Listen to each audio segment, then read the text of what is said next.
सो है गाइस, स्वागत आपका एक बार फिर से आप ही के यूट्यूब चैनल में। और आज की इस वीडियो में बात करेंगे भाई Indian renewable energy development agency limited को लेकर, यानी कि IREDA। IREDA के अंदर आज हमें जो है काफ़ी अच्छे मोमेंटम देखने को मिले।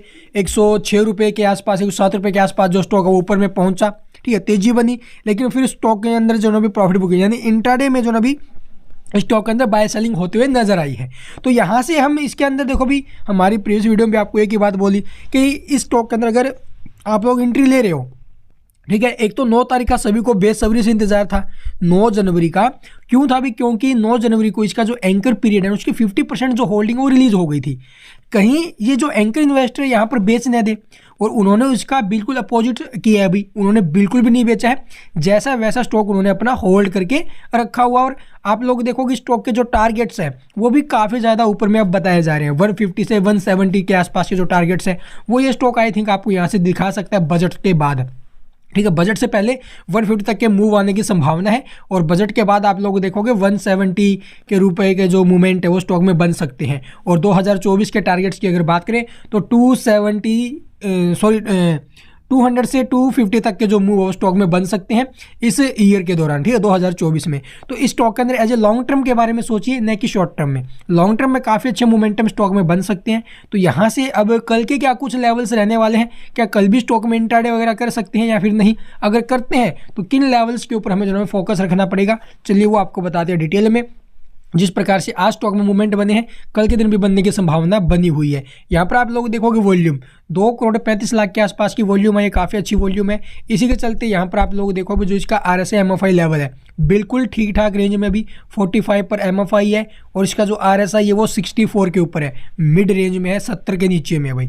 अभी भी यहाँ से आप लोग देखो, अगर उठाने के बारे में सोच रहे हो तो भी कोई दिक्कत नहीं है। शॉर्ट टर्म लॉन्ग टर्म सभी के लिए बेस्ट स्टॉक है ये। तो चलिए अब आपको दिखाते हैं भी इसका डाटा और चार्ट।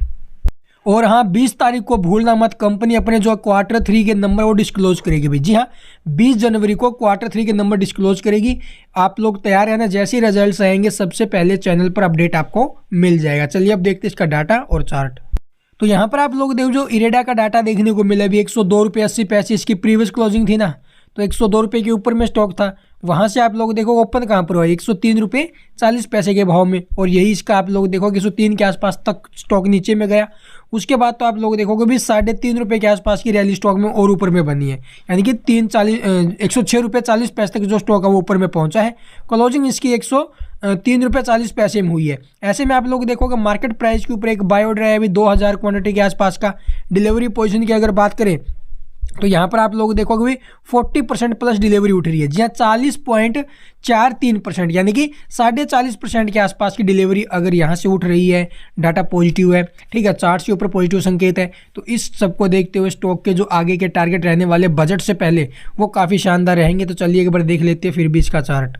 तो यहाँ पर आप लोग देख सकते हो स्टॉक काफ़ी टाइम से कंसोलिडेशन जोन में है, ठीक है। ऐसे में आपको मैंने पहले बोला भी 102 रुपये के आसपास का या फिर 95 के, ठीक है, नीचे में सपोर्ट है, उसके बाद 85 का सपोर्ट है, और ऊपर में रेजिस्टेंस 108 रुपये का बना हुआ। अगर ये लेवल ब्रेक होकर स्टॉक सस्टेन कर जाता है, अभी 108 रुपये को ब्रेक करके सस्टेन करता है, तो उस कंडीशन में 115 से 120 रुपये तक के मूव स्टॉक में आएंगे, ठीक। तो यहाँ पर अभी टाइम कंसोलिडेशन जोन में अगर आप लोग खरीदारी कर रहे हो कोई दिक्कत वाली बात नहीं है। वैसे तो स्टॉक में आप लोग देखो भी ऊपर के भाव से जो भी एक लोअर जो ट्रेंड है, ठीक है, जिसे आप लोग डाउन ट्रेंड भी बोलते हो, तो वो यहाँ पर हमें दिखाई दे रहा है। अभी यहाँ पर देख सकते हो काफ़ी टाइम से जो स्टॉक है वो डाउन ट्रेंड के अंदर हमें दिखाई दे रहा है। लेकिन इसको लेकर परेशान नहीं होना है, जैसा वैसा स्टॉक को पकड़ के बैठे रहिए। अगर आपने हाई लेवल से स्टॉक को पकड़ रखा है तो थोड़ा बहुत नीचे के भाव से यहाँ से अगर आपको एवरेज करने के बारे में सूझ रहा है तो कर सकते हो भाई। उसके बाद अगर थोड़ा बहुत और डाउन आए तो वो आपके लिए मौका होगा, ठीक है, जैसे कि यहाँ पर आपने देखा होगा। उसके बाद अगर यहाँ से फिर से स्टॉक में करेक्शन बनती है 95 के आसपास की या फिर 100 के नीचे में की, तो वहाँ से आपको जो है भी हल्का फुल्का बाइंग आना चाहिए। उसके बाद जो टारगेट इसके हैं वो आपको बता दिए गए हैं भाई, और बजट से पहले ये स्टॉक आपको मे बी 120 से लेकर 140 तक के जो मूव है वो दिखा पाएगा। तो यहाँ से एक अच्छा खासा मौका है। नीचे में सपोर्ट ये है, और बेचना कहीं पर भी नहीं है, सपोर्ट पे कहीं पे भी नहीं बेचना। भी 95 पर आ गया वहीं पर भी नहीं बेचना है, 85 के आसपास है वहाँ पर भी नहीं बेचना है।